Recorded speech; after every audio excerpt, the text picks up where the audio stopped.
The robot wanted a heart. ఒక ఊరిలో Thomas అనే వృద్ధ ఆవిష్కర్త ఉండేవాడు.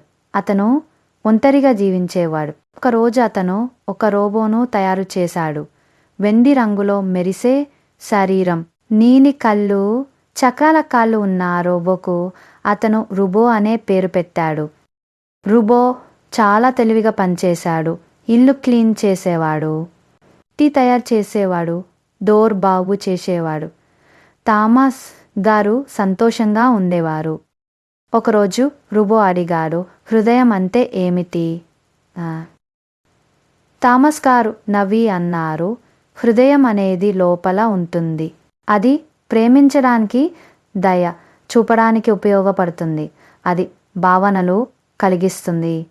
రుబో తనలో హృదయం కనిపించలేదు. అతనికి అర్థం కాలేదు. ప్రతిరోజు రుబో కిటికీ దగ్గర కూర్చుని బయట పిల్లలను చూస్తాడు. పక్కింటి మియా, లియో అనే పిల్లలు తమ తల్లిదండ్రులతో ఆడుతూ నవ్వుతూ ఉండేవారు. ఒక్కోసారి ఏడుస్తూ కూడా కనిపించేవారు. రుబో ఆశ్చర్యపోయేవాడు. వాళ్ళు ఎందుకు నవ్వుతారు, ఏడుస్తారు, నేను అలా ఎందుకు చేయలేను అని అనుకున్నాడు. నాకు హృదయం ఉందా అని మళ్ళీ అడిగాడు. ఎవ్వరూ సమాధానం చెప్పలేదు. ఒకరోజు ఉదయం థామస్ గారు లేవలేదు. పడుకగదిలో పడుకుని చాలా బలహీనంగా కనిపించారు. రుబో ఆయన దగ్గరికి వెళ్ళి చూస్తాడు. రుబో వెంటనే పని మొదలుపెట్టాడు. గదిని శుభ్రం చేశాడు, సూప్ తీసుకొచ్చాడు, నవ్వించే జోక్స్ చెప్పాడు. కానీ థామస్ గారు నవ్వలేదు, మాట్లాడలేదు.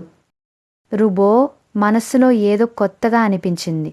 ఏదో గందరగోళం, బాధ. ఆ మధ్యాహ్నం మియా, లియో తమ తల్లిదండ్రులతో వచ్చారు. వారొక కార్డ్ తీసుకొచ్చారు. మియా థామస్ గారి చేతిని పట్టుకొని చెప్పింది, మేము మిమ్మల్ని ప్రేమిస్తున్నాం, త్వరగా బాగుపడండి. అప్పుడు థామస్ గారు కళ్ళెత్తి చూశారు. రుబోని పిల్లలను చూశారు. ఒక చిన్న నవ్వు చేశారు. మరుసటి రోజు ఆయన మంచం మీద కూర్చున్నారు. రుబోను చూసి నవ్వారు. నువ్వు నన్ను వదలకుండా నా దగ్గరే ఉండిపోయావు అని అన్నారు. రుబో చెప్పాడు, మీకు ఏమీ కాకూడదని నేను అనిపించింది. నా లోపల ఏదో అనిపించింది. అదే హృదయం రుబో అన్నాడు థామస్ గారు. కానీ నా లోపల హృదయం లేదు కదా అని అన్నాడు రుబో. నీది మెటల్తో కాదు, నీ హృదయం దయతో తయారైంది అని అన్నారు థామస్ గారు. ఆ రోజు తర్వాత రుబో మళ్ళీ హృదయం గురించి అడగలేదు. అతనికి తెలిసింది, ప్రేమ చూపడం, చూసుకోవడం, తోడుండటం వేరు. ఆ భావనలు ఉండే వారికే నిజమైన హృదయం ఉంటుంది. రోబో అయిన రుబోకు హృదయం ఉంది.